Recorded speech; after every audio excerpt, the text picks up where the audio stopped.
Życzymy Państwu przyjemnej podróży.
Dzień dobry, witam Państwa bardzo serdecznie. Good morning, ladies and gentlemen, and welcome to the panel discussion about migration policy.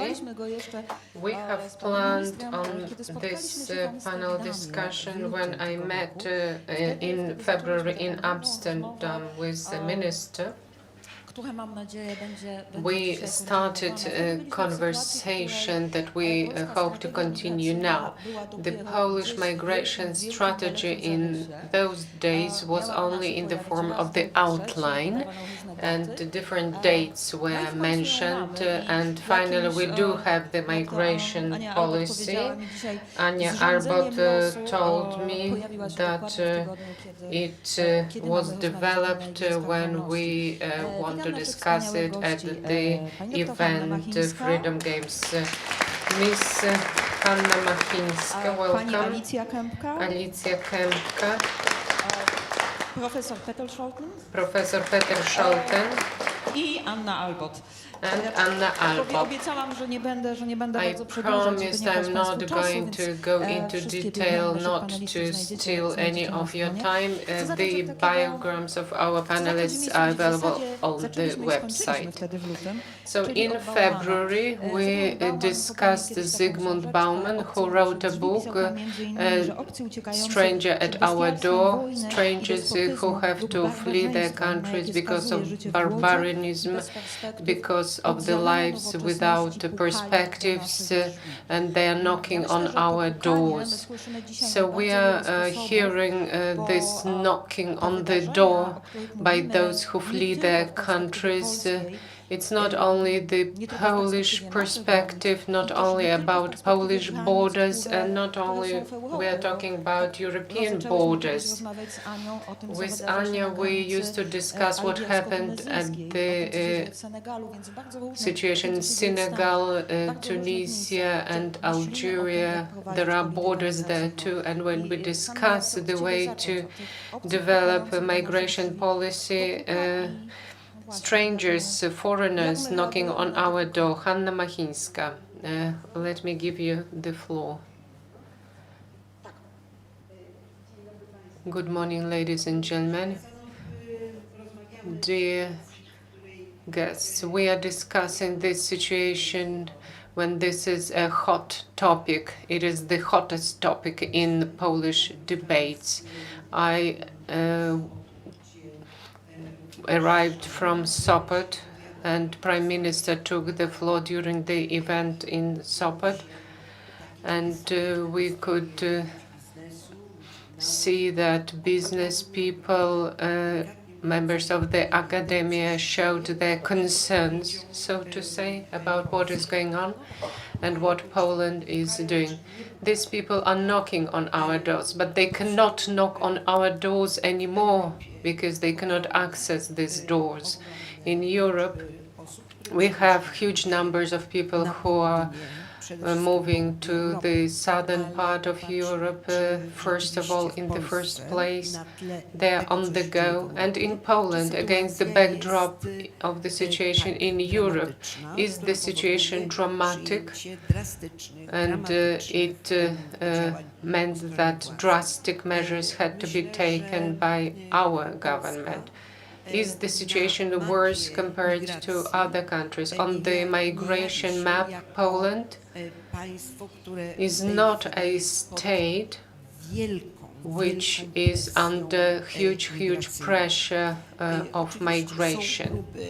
It is not an exceptional situation. In 2023, there were attempts to cross the border. 25,000, 30,000 people attempted to cross the border, but these were only attempts to cross the border. On the other hand, we know that many people enter Germany, and Germany is going to use EU regulation to send them back to Poland. From the point of view of statistical data, for sure, against the backdrop of the European context, taking into account the number of population in Poland, it's not an exceptional situation. Taking into account the number of the population, Malta is in a much worse situation, Estonia, Latvia, Lithuania, when we calculate the number of the population, the amount of refugees. When we speak about Greece, speak about Germany, France, the UK, people want to go there in the first place, and Greece is facing a huge pressure. In Italy, these countries are looking for the way out of the problem. We are going to discuss it. Italian proposals do not reach the results expected by their prime minister, are not very successful. So it is an issue in Poland, of course. In public sphere, in political sphere, it is raised as a problem. This issue also is used by populist camp in Europe. For many countries, I'm sorry to be cynical here, this is political gold, the political diamond that can be used to induce fear, saying that migrants, foreigners, they are occupying our places. We are seeing fears. I don't want to say that it's not a problem, but to conclude, I would like to say that methods, measures, which are going to be discussed during our discussion, are not adequate, taking into account the situation in Poland. And in long durée, they will trigger xenophobia and xenophobic stances, attitudes, which are going to be very dangerous. Strangers at our doors. We don't want strangers, we don't want foreigners, and this is a bad message. We would like to go back to the figure of the stranger. Anna, over to you. A step forward. Why don't you present a broader perspective? You returned from the US. We all know that as part of the presidential campaign there, they also raised the issue of migrants, especially speaking of Donald Trump. And you are well aware of the situation from the world perspective. Migration program as regards those who are knocking on our doors. I would like to agree with Ms. Machińska that this is migration is the political goal, and politicians, of course, use it when discussing issues with their society, and they like winning elections, and they use this political goal all over the world. Migration is a challenge, And the topic of migration can be a challenge and can not be used as a challenge. We can say that this is a positive challenge and we can offer some solutions to situations. A week ago, I was at the Mexican-American border.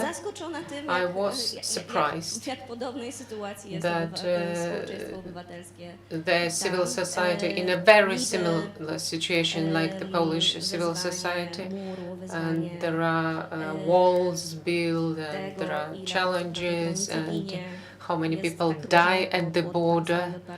The wall there is for a long time. In Poland, our wall was built recently. America is not at the state of the so-called hybrid war with other countries. We are at the hybrid war and we have similar problems. There people die in the deserts. In our case, they freeze to death at Polish border. So my personal perspective as well.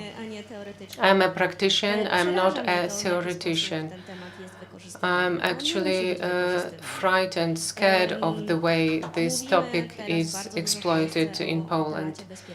We are talking about safety, security, that Putin or Lukashenko, they are taking advantage of migration in an instrumental way, that they use people, they abuse the rights, and we are talking about values, and we are violating these values. We are playing the same game, and we instrumentally use people to begin with. I could continue. Panie profesorze, to ja Professor. do tego politycznego złota. Coming back to this political gold, migration, is it the political gold in the hands of politicians? And migration strategy is discussed, and we will make step by step, and we will discuss the future. Do you see a different way outside of triggering populism, other way out? Yes, I think the Polish situation is not very exceptional. What I see across Europe, and indeed in the US also, is this race to the bottom when it comes to migration. Race to the bottom in terms of taking human rights seriously in our migration regimes, which is very concerning. If you look around Europe, I'm from the Netherlands. The Netherlands is also constantly trying to declare an asylum crisis, a crisis that then would help the government, the populist government in the Netherlands, to put temporarily asylum laws out of functioning. If you look at Germany, where this is the topic at the moment, border controls being reinstated. If you look at many countries across Europe who are trying to do offshore reception, or offshore return, the Italy and Albania collaboration. So this race to the bottom is a very serious concern in Europe. And we are here at the Freedom Games. It can lead to a very serious challenge of freedom and of the human rights to which the European approach, for which Europe has stood so strongly in the past. One of the core questions is, of course, why? Why are we caught in that race to the bottom? And indeed, the rise of populism, the political gold, as it's being expressed here, is very important. But migration, scapegoating the other, has always been political gold. So it's not a sufficient explanation. What comes on top of it, what explains why this is happening now, is this revival of nationalism across Europe and at many different parts of the world. So this nationalism, the revival of nationalism, cast this very dark cloud over many European countries, distinguishing the stranger, the other, from the national, the citizen.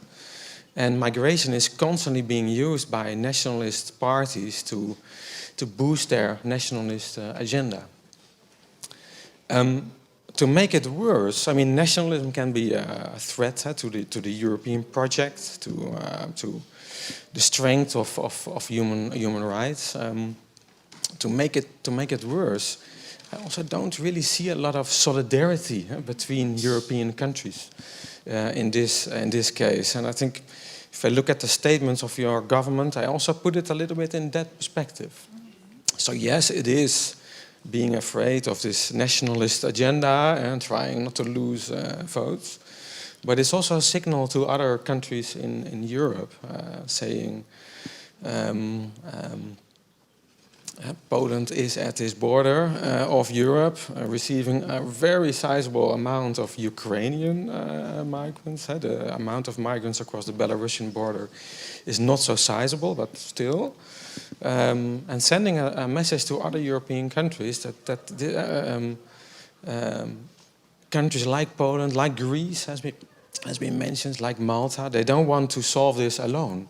And at this moment in Europe, also in the new European Migration and Asylum Pact, I don't really see a real solidarity between European countries in saying this situation, it's not so much a problem in terms of size for a European continent. The numbers that we are talking about should normally not really be a problem. But then still, in how we deal with this issue should be a solidarious European response.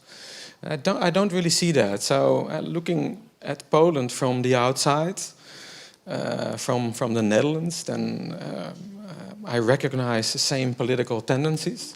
But I also recognize this signal to other European countries saying, hey, come up, let's make this a European response rather than leaving it to Poland. No i trochę się zastanawiamy właśnie nad tą europejską. Well, we are thinking about this European response, and this was actually supposed to be dealt with at the last European summit. So, Alicja, what about the European response? I'm not asking you as a researcher, but more from a political perspective. What is your experience with this dialogue about solidarity? How can we as Europeans develop migration policy in the sense of developing a broader common strategy? And then we'll follow from here. Well, first of all, hello everyone. And I agree with my colleagues who spoke before. Migration has always been, and it will always be, a political subject. And from a political perspective, we need to look at the aspect which was mentioned by Anna, the voting perspective. So you need to encourage your voters to vote on a specific party. So these two subjects, the subject of migration and the political context of migration, in a way they clash on the European platform. What we see happening in the European Union, the pact, the Migration and Asylum Pact, has been adopted. It was a lengthy process, a tough one. It took more than 7 years. And I believe the final product is not fully satisfactory for all member states. We can already see that. It has not been even 6 months since the pact was accepted, and now we hear the French speaking. They are willing to reopen and revise the pact already. Well, now about solidarity of member states. Well, it's a bit of a problem. I agree with what Professor Scholten mentioned. Decisions of one country affect the decisions of another country. For instance, Germany's decision about closing all, well, not all borders, but introducing inspection on borders, gave rise to a wave of other changes in other countries like Austria. They followed a similar direction. Border with Poland was inspected since March, but now Austria and the Netherlands said that they would like to follow a similar path. So I believe the narrative created by politicians affects European solidarity.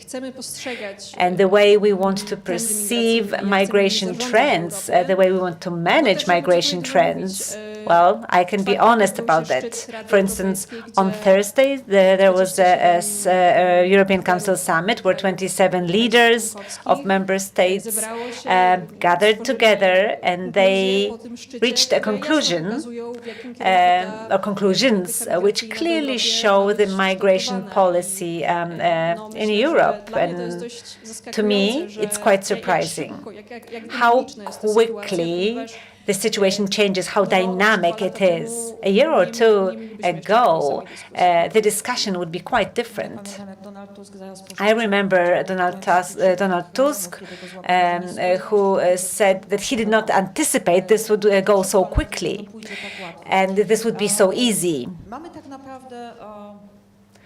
Well, now we have I'd like to follow two directions, but let me start with the hybrid war. And why? It's because this kind of war affects our borders, and more than that, it triggered a strong discussion about migration. And both the letter of Ursula von der Leyen, which was sent to all European leaders, and those 10 items which she mentioned, she actually formulated a task for 100 days for a candidate, for a commissioner for internal affairs, which is the Austrian representative. And one of his tasks would be to cooperate with countries in the area of reacting to hybrid attacks and instrumentalization of migration. And this subject appeared in this year's declaration of the NATO countries after the July summit in Washington, where Polish and Belarusian border was indicated as an example of a hybrid war. But also it was treated as a premise to use Article 5, which is collective defense. So that was a strong statement. And in fact, it's all related. So Anna, let me start with you. The instrumental treatment of migration. It also appears in the Polish strategy, in all those documents, in European, but also military documents. It starts to play the key role. Well, I'm not an expert in wars. You are more a defense person. But as a layperson, I can say if somebody is in war, in a state of war, there should be a reaction to that. So I don't know. Countries may stop traffic, may stop trade with the country they are at war with. We have an activist group, the Border Group. They keep sending recordings and pictures of trains entering from Belarus to Poland that are not inspected. So are we at war or not? And I'm also thinking about this narrative that from Belarus to Poland, there may be entries of dangerous individuals who are sent by the Belarusian party. Why are we not catching those individuals? Could we not involve our intelligence to find out something about the other party? Maybe we should use some diplomatic solutions, for instance, exchange of prisoners. I don't know. I'm not an expert in this kind of situation, but there probably are measures that we can use. I'm also thinking about the people who pass the border. These individuals, especially in recent weeks, I saw some statistics, because as Granica, the border land group, we report all the interventions. So recently we had representatives from Sudan, Ethiopia, and Eritrea. Most Polish citizens don't know much about these countries, but there is a lot of bad things happening, and their cases should be handled individually. Each of those individuals should be able to express, to describe their case. Poland is not very much engaged in peace discussions with Yemen or Syria. So on the one hand, we are not doing much to change the global situation. And on the other hand, we are using the tool of scaring people away. Well, of course, to rely on the defense measures, we need to mention there is a war. Otherwise, we would not be able to talk about protecting our country and the defense measures we are employing. That's fear management. Otherwise, but it's bad that this is happening. Well, Alicja, I'd like to ask you about using or depersonalizing migrants and also treating migration in an instrumental way. What is your perspective? What is your take on that? Also in the context of the documents. Well, the discussion about the hybrid war and treating migration in an instrumental way is very dynamic. It has been changing. In Poland, we can say that we are struggling with this situation since the crisis started in 2021 on the Polish-Belarusian border. And this is a very difficult phenomenon to identify, because what we are missing are the elements of a conventional war. We do not have a situation of soldiers or spies crossing the border. Then we would be able to react in a different way. In our case, we are dealing with a state, a foreign regime that has actually created a well-operating migration path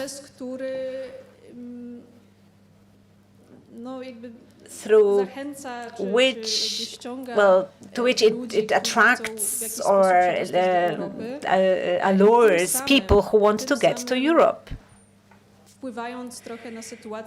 And in this way, this state affects or influences the internal situation in Europe. So we already see reactions or situations like the border inspections in Germany or certain bilateral contacts. It already has a destabilizing effect on Europe. And Poland is just one of the examples of such instrumental treatment of migration. But in European scale, Poland was not the leading country. It was Finland that took charge of the discussion. So we need to mention that. And we actually could mention the Finnish model or the Finnish variant. It's an interesting one. But it was Finland with the Baltic countries' support and the Nordic countries' support, who are struggling with a similar situation to Poland. Professor, this situation may be in a different dimension, but is known to your country as well. So this thinking about how policy touches migration, or how policy, from the perspective of migration, gives this instrumental treatment or context to migration and to people who are migrants. So how do you find a solution or look for a solution from this impossible situation? Yes, I think the Netherlands does face it from a very different perspective. So we are not directly seeing this politics, almost militarization of migration flows. That does not directly affect us, but the situation here at the Belarusian border is indeed I mean, it's important to acknowledge the military, the defense side of it. So I'm not so afraid of a term like a hybrid war in relation to this. It's important to acknowledge that there's more going on behind this migration flow. But also, there's no reason to panic. If you look at the Nordic European situation, as already has been highlighted, at the Russian-Finnish, and in particular the Russian-Norwegian border, a lot of similar processes have been taking place already since 2015. And look at how often President Erdogan of Turkey threatens to open the floodgates, as he says. So using migration as an aspect of international politics is quite normal. To use it as an aspect of international economic politics in particular is quite normal. To put it in a more defense or military perspective is not so normal. So that does make the Polish case stand out to some extent. But on top of it, what is very important then to acknowledge is that the migrants who are crossing the border, they are not the soldiers. They are not the ones who wage that hybrid war. They are the victims also of that war. They are being instrumentalized in this international political situation. It's very important to acknowledge that and not to take this out on these refugees. And that is a little bit what we are seeing, and not just here in Poland, but also what we saw in Norway and what we saw with the Turkish migration. And on top of that, what is very important is to be aware of why are these countries doing that. This politicizing, instrumentalizing of migration, that is to spread panic. They want to destabilize European countries. They know that the political goals, the xenophobia, the nationalism that is spreading across Europe, that destabilizing European countries over heating up the fire in the migration debate is very successful. And that's also it's also a little bit regrettable that like President Tusk here and like my own government in the Netherlands, they are basically giving in. They are doing precisely what those countries want. That is causing panic, causing xenophobia, declaring a crisis. I mean, if you are going to use the label hybrid war, then we are losing it because of our response. Właśnie to chciałam powiedzieć, że tak naprawdę, kiedy podejmujemy Yes, takie, a nie inne indeed. działania, This is what I wanted to emphasize. And as Anna has mentioned, I'm dealing with war-related issues. So the aim of the hybrid war is to destabilize the situation in a given country. And this destabilization means that our social resilience fails. We are fearing about our well-being, about our future. We are concerned about it. And so the aims are reached. Hanna, this week you have mentioned we don't know who is at the border. We don't have an insight in the situation. We are saying that these are some people that are trained, that are forced to cross our border from the point of view of humanitarian situation. These are people, human beings, women and kids. First of all, I would like to mention that there are two different narratives about the situation on the Polish border. There is military narrative, fences, wires, and we talk about fear that 1,000 soldiers more, 2,000 soldiers more will be defending our Polish border, and people are frightened. And we haven't yet mentioned the local community.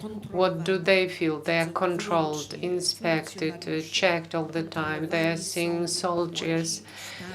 Young people, older people are checked while they're on a walk, and they fear. This incites great fear. The second message or narrative is I visited the border myself, and the narrative was totally different because we saw victims of tortures. We told about women, about minors, unaccompanied minors, that these are people in a dramatic situation, and each of us would flee the war to fight for our life if we were in a similar situation. This is what we observed in the beginning, 2021, for example. And the situation was dramatic. These were people fleeing warfare and awful persecution. And now, Terespol, for example, every day we receive every few hours reports. Who is in Terespol? Who appears there? People who flee warfare. The statistical data might not indicate it clearly, but I would like to say that there are more women among those who cross the border, who try to cross the border. There are mainly women, more women than men. But in our public discourse, we hear young men equals young terrorists. So they are a threat to us, right? This is what people say. We saw these young men at the border, and I must say that after such persecution and such wartime experiences, they have to flee their countries. I must say, we don't really know who is attempting to cross the border, because systematically the government uses pushbacks, so we don't really know who these people are. Pushbacks are illegal to begin with in the light of the international law. And additionally, this is an instrument which violates the security principles of the state, because we don't know anything about these people who try to cross the border, because pushbacks are used against them. So tools, instruments that are used in Poland by the government are not reasonable or adequate, taking into account the situation. For example, the Act on the Use of Force and Territorial Defense. In any EU state, there are no such laws which violate the Constitution and international law. And the Commissioner for Human Rights raised this issue. So, according to this new act, those who use weapons are legally behaving. And Tusk said that within 2 months, nothing like that happened, so this is the preventive law. No, it's not a preventive law. I hope nothing wrong happens, but it legalizes the use of force. And pushbacks are illegal. It is crossing all the red lines that are in the legislation. Alicja. There are a lot of red lines that are crossed. And in the beginning, when we thought about migration strategy, and I remember our early discussions, that there were some attempts not to cross the red line, because these are a number of red lines, pushbacks, and the strategy developed also covers other areas of migration policy. For example, visas, how this is regulated. The previous government traded in visas, so to say. And sometimes I meet students who have never graduated from secondary school, and they received visas to Poland to study at the university, and cooperation with Polish diaspora, and so on and so forth. So this migration strategy covers a wide array of issues, but there are some difficult moments, and we have to reach a consensus so that red lines are not crossed? What can be done? How to continue a dialogue? Więc, no tak, strategia, założenie Right, so strategy myślę, że też and decyzja o major powołaniu ministra Duszczyka principles, and na Minister Duszczyk, who pozycję was wiceministra appointed w as MSWiA the była takim trochę Deputy sygnałem, Minister że in the chcemy do Ministry tego of tematu the migracyjnego podejść Interior w trochę and inny Administration, sposób niż dotychczas. indicated that we wanted to deal with Środowiska migration in a akademickiego different ma way. bardzo Minister obszerne doświadczenie Duszczyk i wiedzę is też from na the temat academia, and he's well experienced and has a lot of knowledge about migration processes. So the strategy was an attempt to systemize the discussion in Poland, to put it in order. Migration trends developed very quickly. 10 years ago, in Poland, we had 100,000 foreigners living in Poland. Now it's 2.5 million of foreigners living in Poland. So, and due to the war, of course. Yes, of course, absolutely. So 1 million refugees from Ukraine, plus 1 million of those who were in Poland before the full-scale war.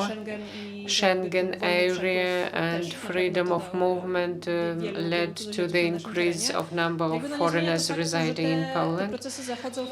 These processes are on a fast track, they change very quickly, and we have to have a plan how to manage migration flows, taking into account our experience and the Western countries' experience that if you do not manage migration, it might generate problems rather than benefits. Some of them are irreversible problems when it's the second or third wave or generation of migrants on the territory of the state, of a given state. No strategy. And let me use this word. It became a buzzword. So priority is security. Security is the priority. Not only the security of the state, the safety of Poles and safety of foreigners residing in Poland, who are here or want to come here. And it is a large document, 36 pages, and there are different chapters or areas of migration. And this is a strategy. This is a political document and a kind of a roadmap. It offers initiatives, and the next step would be concrete steps, and it will be implemented practically. This is a starting point for discussion about how to develop migration policy in Poland, what we would like it to look like.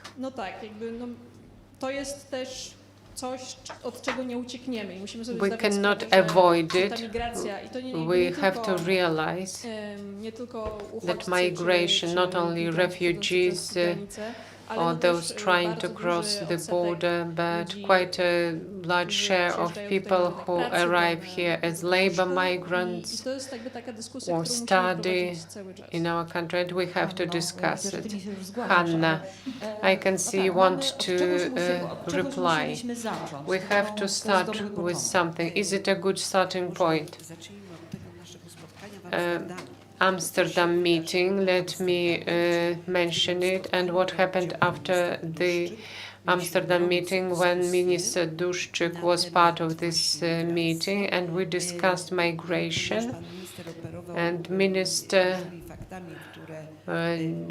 juggled different opinions and facts which were in opposition to what the European Court of Human Rights told, and the Helsinki Fund for Human Rights prepared a document 30 pages long for minister so that he uses it as background material before developing the future migration strategy and policy. We do have to have a migration policy, of course. This is not discussed. But please get acquainted with this document and read it several times. They use the word humanitarian reasons. It is mentioned only once.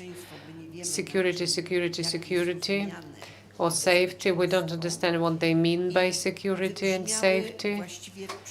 And a lot of buzzwords. And in public opinions, we heard about asylum most of all, which is for us, for lawyers, is inadmissible. It is an inadmissible way.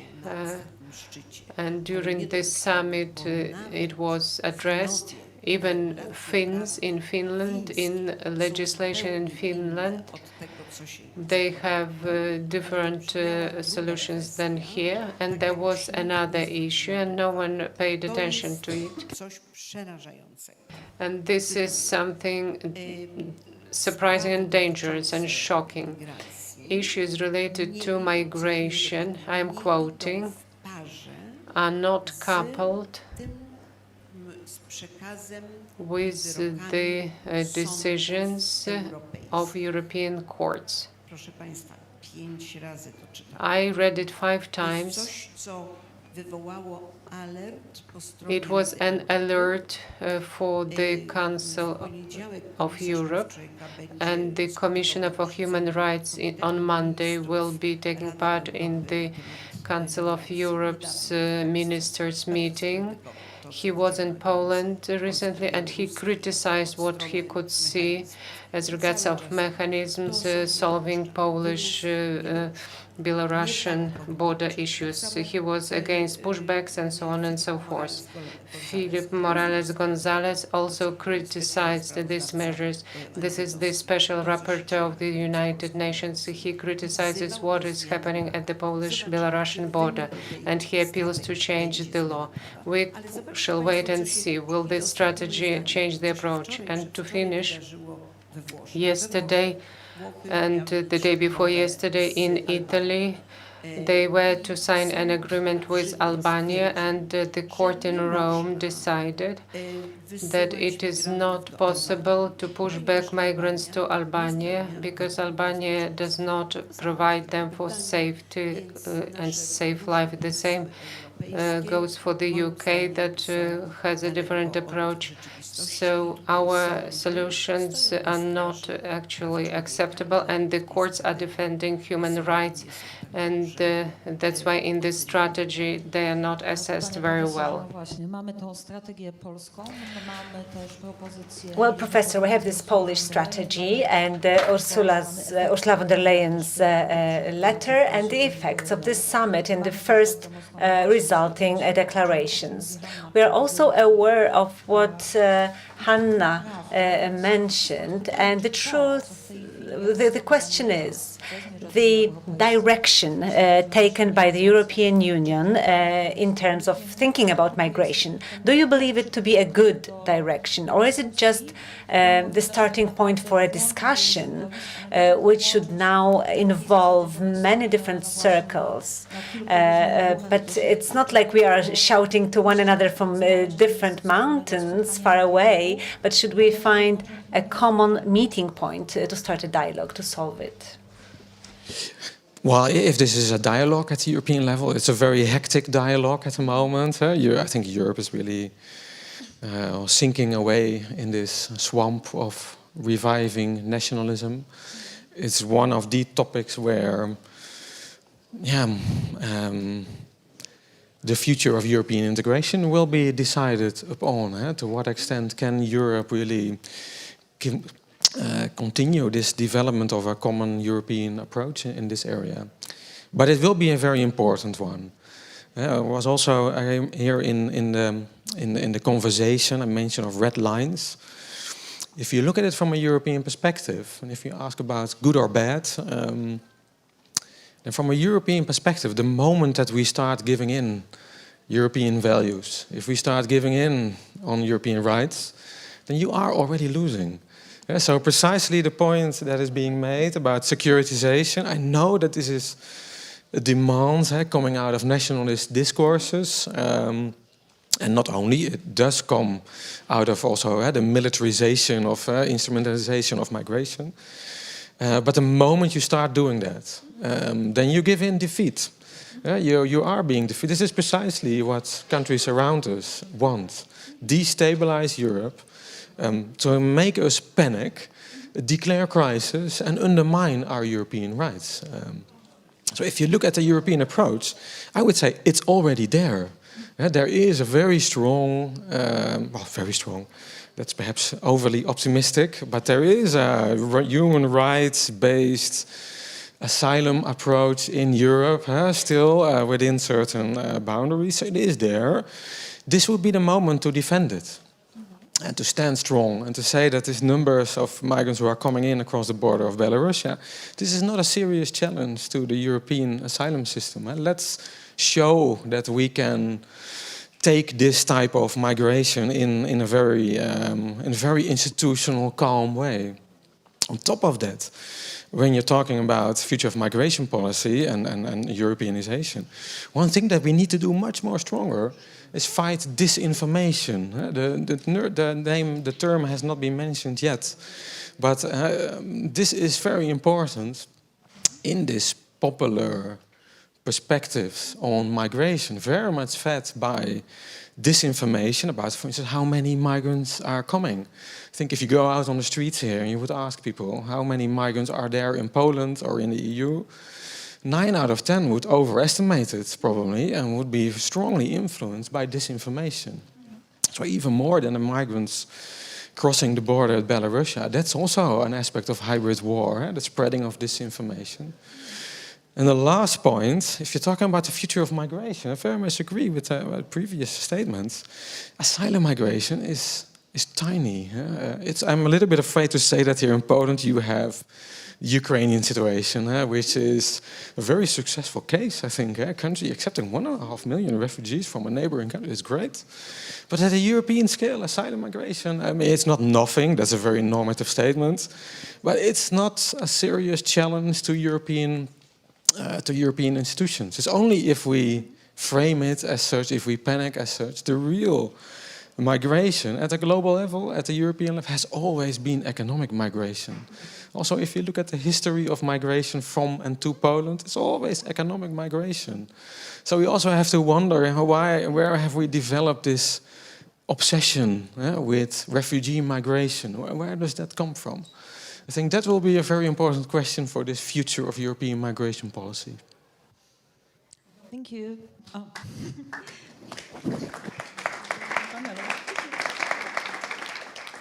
Tak naprawdę powiem, że dał mi pan fantastyczny... Well, in fact, you just gave me a new fantastic subject for my new article, for my new monthly.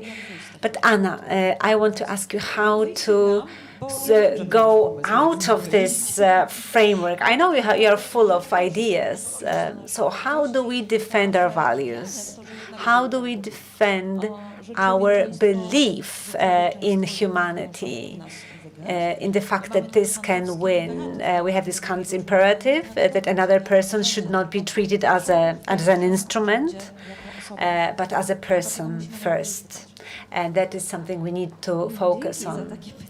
Well, thank you for giving me this question. And I have a few ideas to share. First of all, this migration strategy that we are talking about, those 36 pages on paper.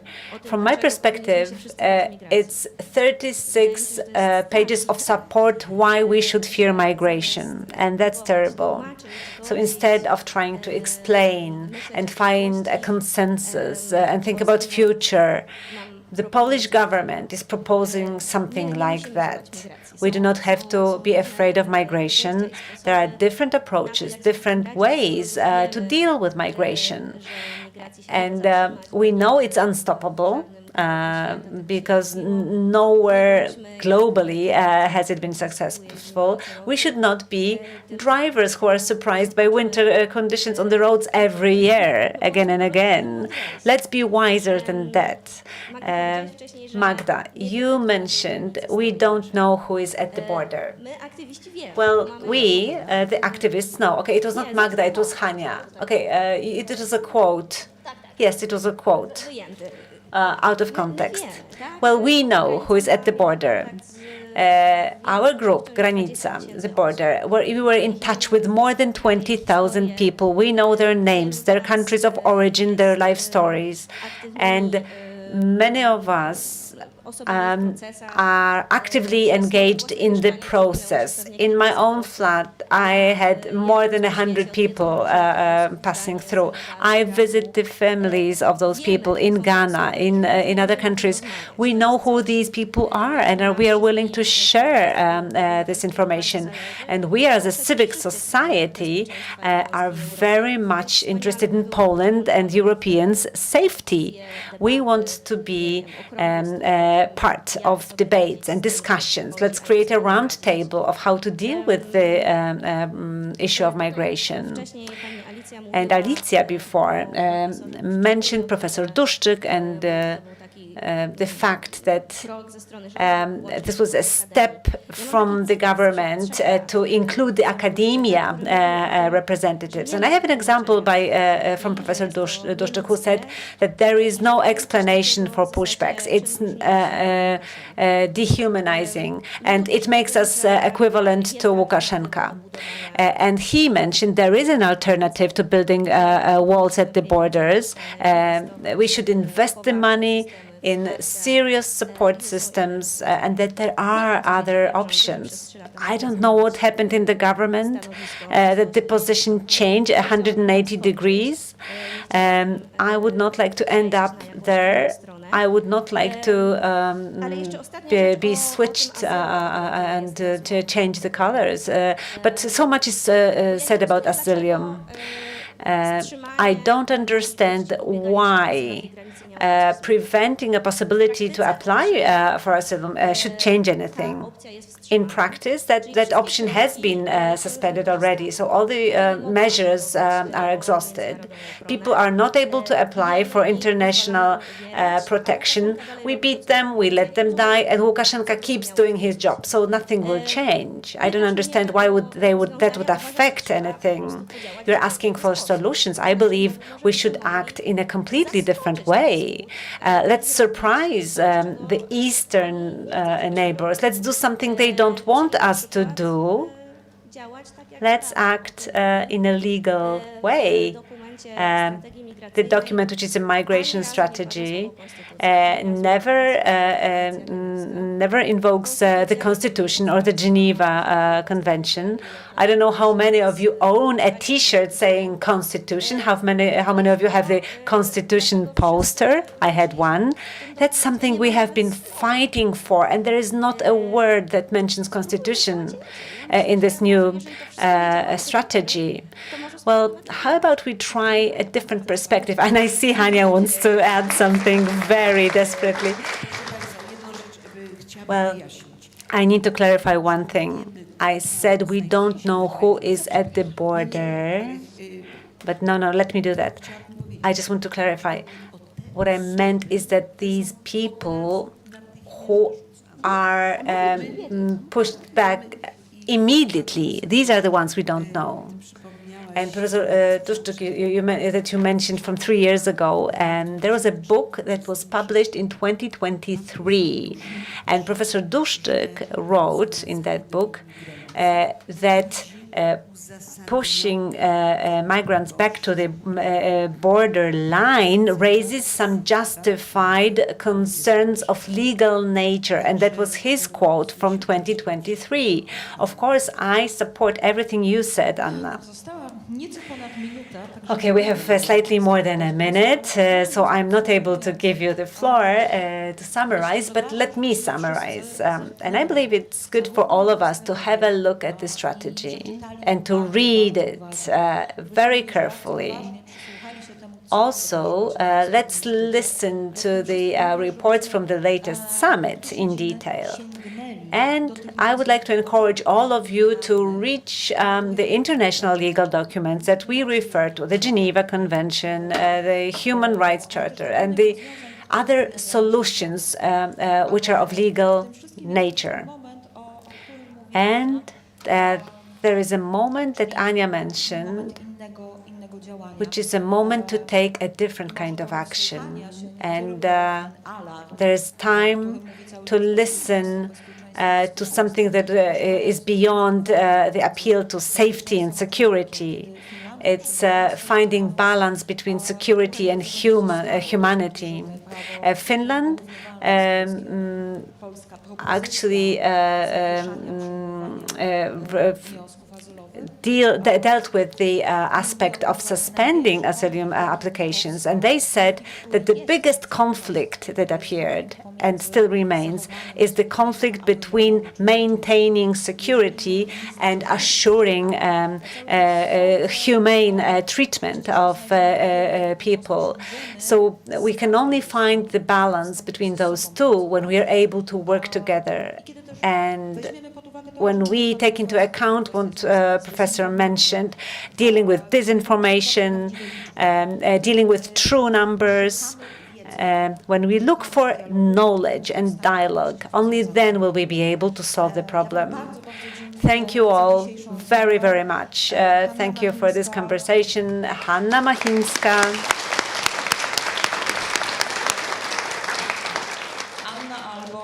Anna Alboth. Scholten. And Alicja Kępka. My name is Magdalena Baran. I'm the editor of Liberté Monthly, and I would like to invite you to more debates about migration and about other subjects like disinformation. And I'd like to invite you for tomorrow morning. We'll be talking about war, including hybrid war, with experts. Thank you. Jedzą kanapki z kawiorem. Nadzwyczajna kasa. Obrażanie dziennikarzy telewizji polskiej. Chodzi o działania polityczne. Ratowanie ofiar dla pedofilów. Für Deutschland.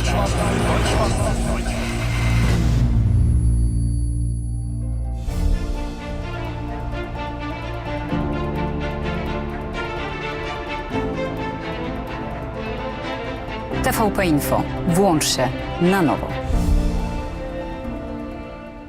Radość, nadzieja, życie, wyzwanie, pasja, pamięć, zaufanie, pokój, jedność. Słowa tworzą świat. Polskie Radio. Źródło wiarygodnych informacji. Plany biznesowe powstają z marzeń. Dlatego nie ma dwóch takich samych firm. Jedni chcą działać na całym świecie. Innym cały świat mieści się w dłoni. Sukces biznesu to nie tylko jego wielkość, ale też szczęście, jakie przynosi ludziom. PKO Bank Polski. Uwielbiam szycie w sieci. Wczoraj podszyłem się pod wnuczka, wieczorem uszyłem intrygę na apce randkowej, a dziś planuję grubymi nićmi szyte oszustwo z promocją. Tak się szyje. Na oszustów są sposoby. Zapoznaj się z poradami ekspertów na niedajsiepodszyć.pl.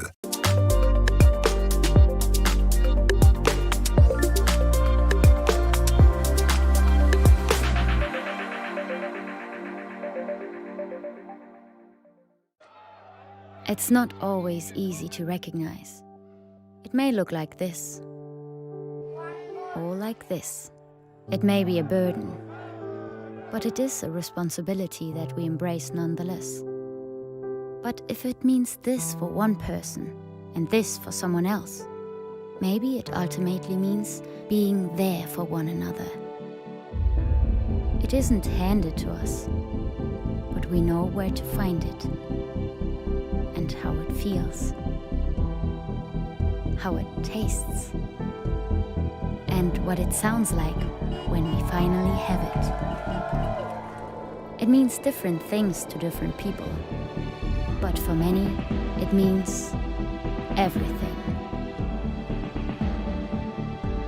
And if we all fight for it, it will eventually bring us together.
Polskie Radio. Jedynka.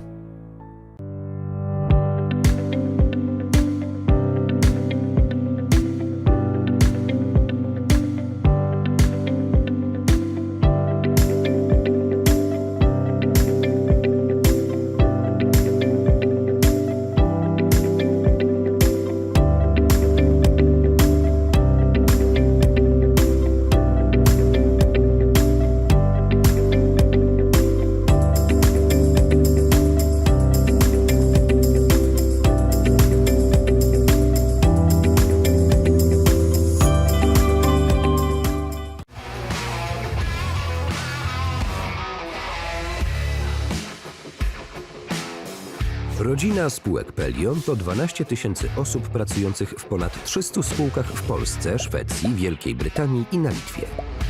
Jesteśmy liderem w branży ochrony zdrowia. Od 1990 roku dbamy o długość i jakość życia. Pracować z nami możesz w jednym z 7 obszarów.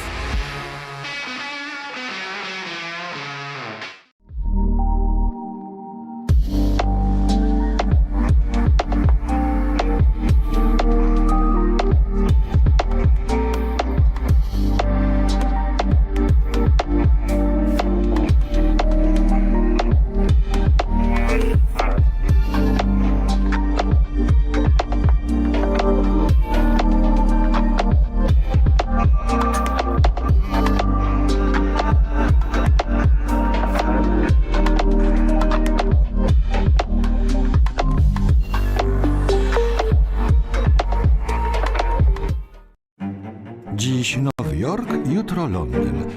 Za chwilę Paryż, Warszawa, Berlin. Na całym świecie kultura pulsuje rytmem. Wystarczy tylko włączyć dwójkę. Dwójka, Polskie Radio. Jesteś na miejscu. Zapraszamy do Trójki. Od nowa. Trójka. Program Trzeci Polskiego Radia.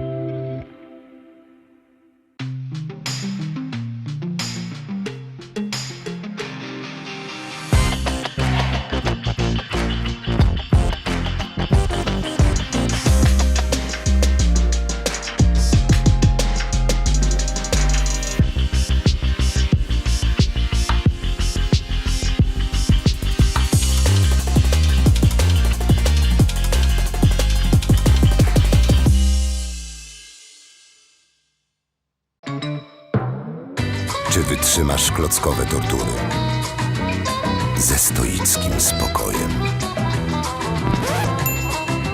Czy w twardych negocjacjach zachowasz zimną krew? Czy poddasz się dobrowolnej eksmisji ze swojego łóżka? Brawo! Test na obecność serca zaliczony. To znaczy, że ty też możesz być rodzicem zastępczym. Dowiedz się jak na testserca.pl.